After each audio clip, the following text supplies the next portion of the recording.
ವೀಕ್ಷಕರೇ ನಮಸ್ಕಾರ. ಇವತ್ತಿನ ಕೃಷಿ ವಾರ್ತೆಗೆ ಸ್ವಾಗತ. ನಾನು ಕೃತಿಕಾ. ಮೊದಲಿಗೆ ಮುಖ್ಯಾಂಶಗಳು. ಭೂ ಸ್ವಾಧೀನ ಮಾಡಿಕೊಳ್ಳಲು ರೈತರ ವಿರೋಧ, ಸರ್ಕಾರದ ವಿರುದ್ಧ ಪ್ರತಿಭಟನೆ. ಆಲೂಗಡ್ಡೆ ಉತ್ಪಾದನೆಯಲ್ಲಿ ಭಾರತ ಮೊದಲನೇ ಸ್ಥಾನಕ್ಕೇರಲಿದೆ ಎಂದ ವರದಿಗಳು. ಕೃಷಿಯಲ್ಲಿ ನಕಾರಾತ್ಮಕ ಬೆಳವಣಿಗೆ ಹೊಂದಿದ ತಮಿಳುನಾಡು, ಇದು ಎಚ್ಚರಿಕೆಯ ಕರೆಗಂಟೆ ಎಂದ ಆರ್ಥಿಕ ತಜ್ಞರು. ತಾಂತ್ರಿಕ ದೋಷದಿಂದ ಮಾವು ವಾಪಸ್ ಬಂದಿದೆ, ಭಾರತದ ಮಾವುಗಳಲ್ಲಿ ಯಾವುದೇ ತೊಂದರೆ ಇಲ್ಲ ಎಂದ ವಿಕಿರಣ ಘಟಕ. ಮಾವಿನ ಚಿಪ್ಸ್ ಮಾಡಲು ಆರಂಭಿಸಿದ ಕರ್ನಾಟಕದ ನವೋದ್ಯಮ. ದಿವಾಳಿಯಾಗಿದ್ದೇವೆ ಎಂಬ ಮೊನ್ಸಾಂಟೋದ ಸುಳ್ಳಿನ ವಿರುದ್ಧ ಮತ್ತೊಮ್ಮೆ ಮೊಕದ್ದಮೆ ಹೂಡಿದ ಅಮೆರಿಕದ ರೈತರು. ಇದೀಗ ವಾರ್ತೆಗಳ ವಿವರ. ಭೂ ಸ್ವಾಧೀನ ಮಾಡಿಕೊಳ್ಳಲು ರೈತರ ವಿರೋಧ, ಸರ್ಕಾರದ ವಿರುದ್ಧ ಪ್ರತಿಭಟನೆ. ರಾಜ್ಯದ ವಿವಿಧ ಭಾಗಗಳಲ್ಲಿ ಸರ್ಕಾರಿ ಯೋಜನೆಗೆ ಭೂ ಸ್ವಾಧೀನ ಮಾಡಿಕೊಳ್ಳುವುದಕ್ಕೆ ಸರ್ಕಾರ ನಿರ್ಧರಿಸಿತ್ತು. ಈ ಭಾಗದಲ್ಲಿ ಭೂಮಿಗೆ ಬಂಗಾರದ ಬೆಲೆ ಬಂದರೂ ಭೂಮಿ ಮಾರಾಟ ಮಾಡುವುದಕ್ಕೆ ರೈತರು ಒಪ್ಪುತ್ತಿಲ್ಲ. ರಾಮನಗರದ ಪಾಳ್ಯ, ಹರಳೂರು, ಪೋಲನಹಳ್ಳಿ, ನಲ್ಲೂರು, ಮಲ್ಲೇಪುರ, ನಲ್ಲಪ್ಪನಹಳ್ಳಿ, ಚೀಮಾಚನಹಳ್ಳಿ ಹಾಗೂ ಮುದ್ದೇನಹಳ್ಳಿ ಗ್ರಾಮಗಳಲ್ಲಿ ಭೂ ಸ್ವಾಧೀನಕ್ಕೆ ಸಂಬಂಧಿಸಿದಂತೆ ರಾಜ್ಯ ಸರ್ಕಾರ ನೋಟಿಸ್ ಜಾರಿ ಮಾಡಿದೆ. ಚನ್ನರಾಯಪಟ್ಟಣ ಹೋಬಳಿ ವ್ಯಾಪ್ತಿಯಲ್ಲಿ ಕೈಗಾರಿಕೆ ಉದ್ದೇಶಕ್ಕಾಗಿ 8 ಗ್ರಾಮಗಳ ವ್ಯಾಪ್ತಿಯಲ್ಲಿ 841 ಎಕರೆ ಸರ್ಕಾರಕ್ಕೆ ಬೇಕಾಗಿದೆ. ಬಿಡದಿ ಟೌನ್ಶಿಪ್ ಭಾಗವಾಗಿ ಬೆಂಗಳೂರಿಗೆ ಪರ್ಯಾಯವಾಗಿ ಉಪನಗರಗಳನ್ನು ಅಭಿವೃದ್ಧಿ ಮಾಡುವುದಕ್ಕೆ ಮೆಟ್ರೋ ಅಭಿವೃದ್ಧಿ, ಉಪನಗರ, ಬೆಂಗಳೂರು 2ನೇ ಅಂತಾರಾಷ್ಟ್ರೀಯ ವಿಮಾನ ನಿಲ್ದಾಣ ಹಾಗೂ ಕೈಗಾರಿಕೆಗಳ ಅಭಿವೃದ್ಧಿಗೆ ರಾಜ್ಯ ಸರ್ಕಾರವು ಮುಂದಾಗಿದೆ. ಈ ಎಲ್ಲಾ ಯೋಜನೆಗೆ ತಮ್ಮ ಜಮೀನು ಕೊಡಲು ರೈತರು ಸಿದ್ಧರಿಲ್ಲ. ಚನ್ನಪಟ್ಟಣದಲ್ಲೂ ರೈತರು ಸರ್ಕಾರದ ಭೂಸ್ವಾಧೀನ ಅಧಿಸೂಚನೆಗೆ ಗರಂ ಆಗಿದ್ದಾರೆ.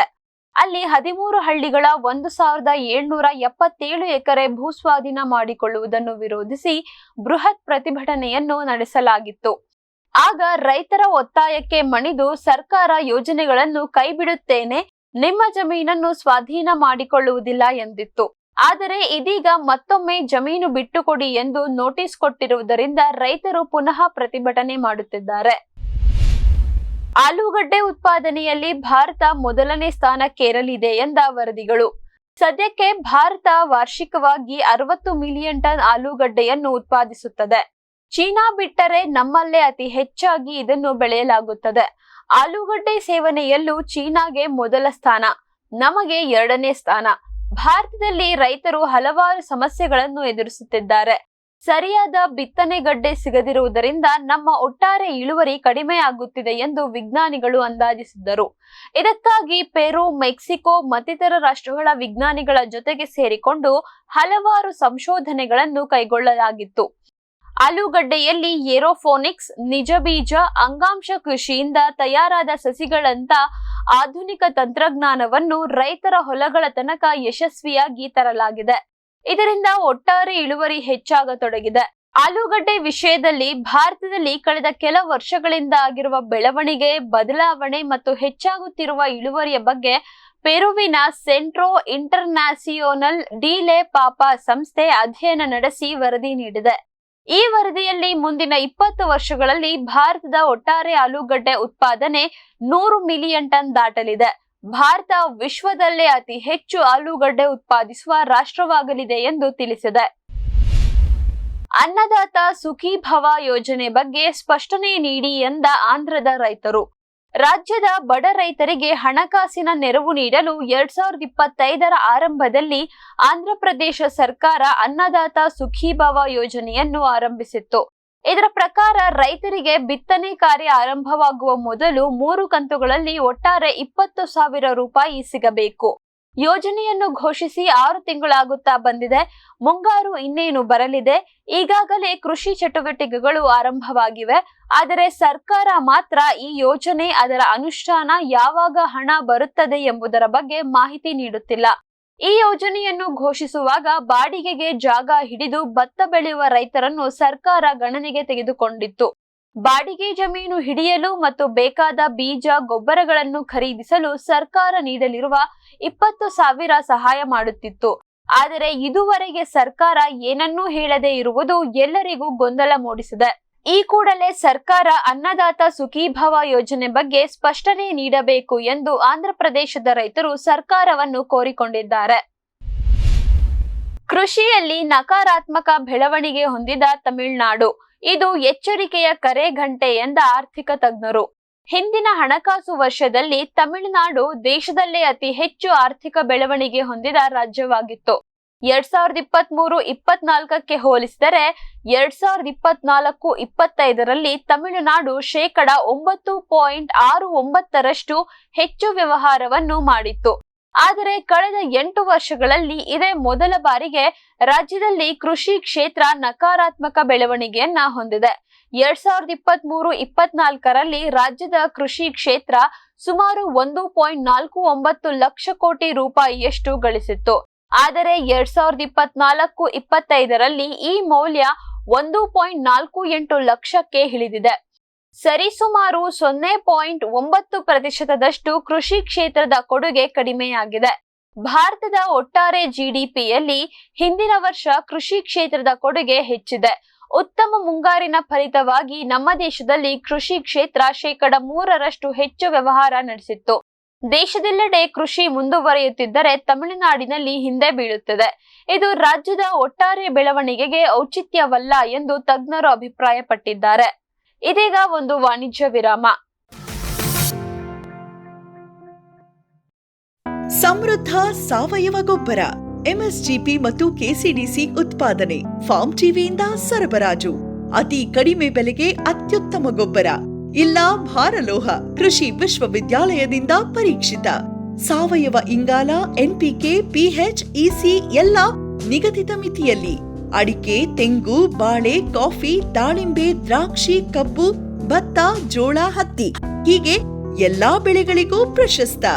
ಜೀವಂತ ಮಣ್ಣು, ಸಮೃದ್ಧ ಬೆಳೆ, ಅತ್ಯಧಿಕ ಲಾಭಕ್ಕೆ ಬಳಸಿ ಸಿಟಿ ಕಾಂಪೋಸ್ಟ್.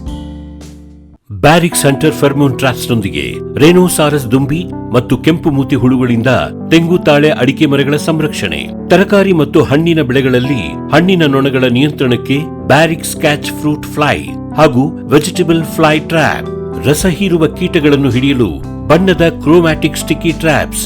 ಪೇಟೆಂಟ್ ಹೊಂದಿದ ತಂತ್ರಜ್ಞಾನ, ದೀರ್ಘಕಾಲದವರೆಗೂ ಬಾಳಿಕೆ.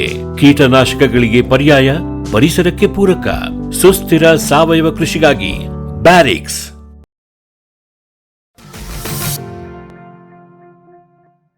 ವಿರಾಮದ ನಂತರ ಕೃಷಿ ವಾರ್ತೆಗೆ ಮತ್ತೊಮ್ಮೆ ಸ್ವಾಗತ. ನಿಷೇಧಿತ ಹಣ್ಣು ಮಾಗಿಸುವ ರಾಸಾಯನಿಕಗಳನ್ನು ಬಳಸಬೇಡಿ ಎಂದು ಎಚ್ಚರಿಸಿದ ಎಫ್ಎಸ್ಎಸ್ಎಐ. ಮಾವಿನ ಹಂಗಾಮು ಆರಂಭವಾಗಿದೆ.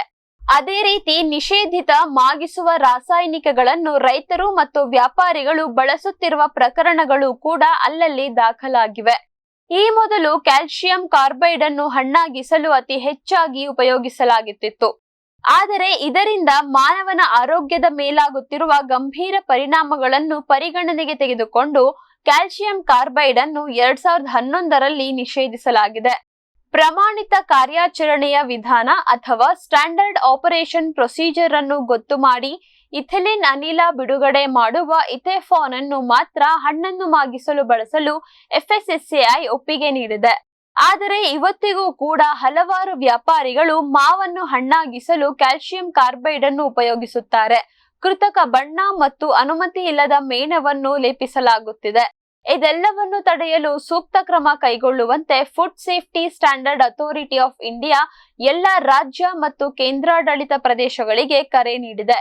ವ್ಯಾಪಾರ ಮಳಿಗೆ, ಸಂಸ್ಕರಣಾ ಕೇಂದ್ರ ಮತ್ತು ಹಣ್ಣಿನ ಉಗ್ರಾಣಗಳಿಗೆ ಪದೇ ಪದೇ ತೆರಳಿ ಪರಿಶೀಲಿಸಿ ನಿಷೇಧಿತ ರಾಸಾಯನಿಕಗಳನ್ನು ಉಪಯೋಗಿಸುತ್ತಿರುವವರ ವಿರುದ್ಧ ಕ್ರಮ ಕೈಗೊಳ್ಳಿ ಎಂದು ಎಫ್ಎಸ್ಎಸ್ಎಐ ಆದೇಶಿಸಿದೆ.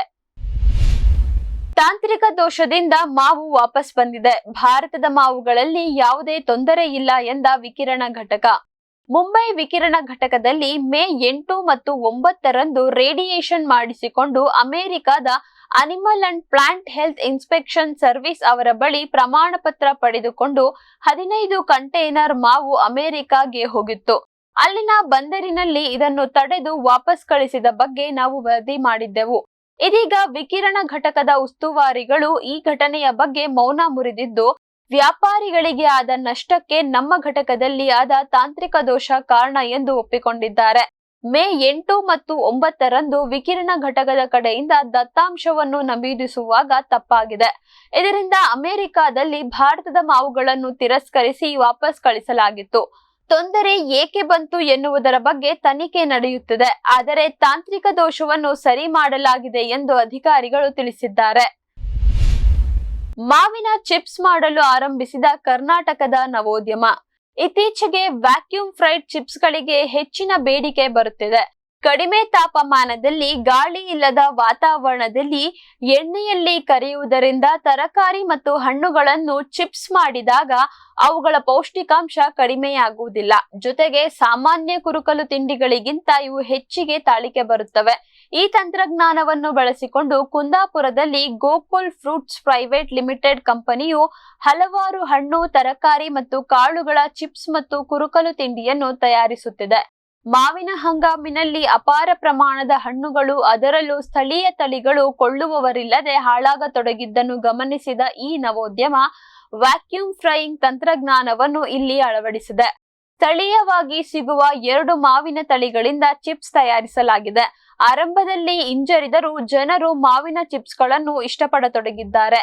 ಮಾವಿನ ಹಣ್ಣಿನ ಸಂಸ್ಕರಣೆಯಲ್ಲಿ ಇದೀಗ ಹೊಸದೊಂದು ಪದಾರ್ಥ ಸೇರಿಕೊಂಡಿದೆ ಎಂದು Gokul fruits private limited company ತಿಳಿಸಿದೆ. ದಿವಾಳಿಯಾಗಿದ್ದೇವೆ ಎಂಬ ಮೊನ್ಸಾಂಟೋದ ಸುಳ್ಳಿನ ವಿರುದ್ಧ ಮತ್ತೊಮ್ಮೆ ಮೊಕದ್ದಮೆ ಹೂಡಿದ ಅಮೆರಿಕದ ರೈತರು. ಬೇಯರ್ನ ಅಂಗಸಂಸ್ಥೆಯಾದ ಮೊನ್ಸಾಂಟೋದ ವಿರುದ್ಧ ಅಮೆರಿಕದ ಬೇರೆ ಬೇರೆ ರಾಜ್ಯಗಳಲ್ಲಿ ಸುಮಾರು 5,000ಕ್ಕಿಂತ ಹೆಚ್ಚಿನ ದೂರುಗಳು ದಾಖಲಾಗಿವೆ. ಎಲ್ಲಾ ಪ್ರಕರಣಗಳು ನ್ಯಾಯಾಲಯದ ಮೆಟ್ಟಿಲೇರಿವೆ. ಈ ಕಂಪನಿಯು ತಯಾರಿಸುವ ರೌಂಡಪ್ ಕಳೆನಾಶಕ ತಮ್ಮ ಆರೋಗ್ಯದ ಮೇಲೆ ನಕಾರಾತ್ಮಕ ಪರಿಣಾಮ ಬೀರಿದೆ ಎಂದು ರೈತರು ಆರೋಪಿಸಿದ್ದಾರೆ. ಅಮೆರಿಕದಲ್ಲಿ ಗ್ಲೈಫೋಸೇಟ್ನ ಕಳೆನಾಶಕದ ವಿರುದ್ಧ ಪ್ರಕರಣ ದಾಖಲಾಗಿರುವುದು ಇದು ಮೊದಲಲ್ಲ. ರೌಂಡಪ್ನಲ್ಲಿರುವ ಗ್ಲೈಫೋಸೇಟ್ ಕ್ಯಾನ್ಸರ್ ಕಾರಕ ಎಂದು 2015ರಲ್ಲಿ ಸಾಬೀತಾಗಿದೆ. ಇದರಿಂದ ಇಂತಹ ಪ್ರಕರಣದಲ್ಲಿ ತೀರ್ಪು ರೈತರ ಪರವಾಗಿ ಬರುತ್ತದೆ. ಇದರ ಪರಿಣಾಮವಾಗಿ ಮೊನ್ಸಾಂಟೋದ ಕಂಪನಿ ಕೋಟಿಗಟ್ಟಲೆ ಪರಿಹಾರ ಹಣ ಕೊಡಬೇಕು. ಇದನ್ನು ತಪ್ಪಿಸಲು ತಾನು ದಿವಾಳಿಯಾಗಿದ್ದೇನೆ, ರೈತರಿಗೆ ಪರಿಹಾರ ಕೊಡಲು ತನ್ನ ಬಳಿ ಹಣ ಇಲ್ಲ, ಬದಲಿಗೆ ಇವತ್ತಿನಿಂದ ತಾನು ರೌಂಡಪ್ ಕಳೆನಾಶಕವನ್ನು ತಯಾರಿಸುವುದಿಲ್ಲ ಎಂದು ಕಂಪನಿ ಹೇಳಿತ್ತು. ಇದು ಕಂಪನಿ ಆಡುತ್ತಿರುವ ನಾಟಕ. ಈ ರೀತಿ ಒಮ್ಮೆಲೆ ದಿವಾಳಿಯಾಗಿದ್ದೇನೆ ಎಂದು ಹೇಳಿ ಕಂಪನಿ ನಮಗೆ ಮೋಸ ಮಾಡಿದೆ ಎಂದು ರೈತರು ಮತ್ತೊಮ್ಮೆ ಕೇಸನ್ನು ಜಡಿದಿದ್ದಾರೆ. ತಮಗಾದ ಅನ್ಯಾಯದ ವಿರುದ್ಧ ಹೋರಾಟವನ್ನು ನಿಲ್ಲಿಸುವುದಿಲ್ಲ ಎಂದು ದೃಢ ನಿಲುವನ್ನು ತಳೆದಿದ್ದಾರೆ. ಇವಿಷ್ಟು ಇವತ್ತಿನ ಕೃಷಿ ವಾರ್ತೆ. ಕೃಷಿಯ ನಿರಂತರ ಕಾರ್ಯಕ್ರಮಗಳಿಗಾಗಿ ವೀಕ್ಷಿಸಿ ಫಾರ್ಮ್ ಟಿವಿ. ನಮಸ್ಕಾರ.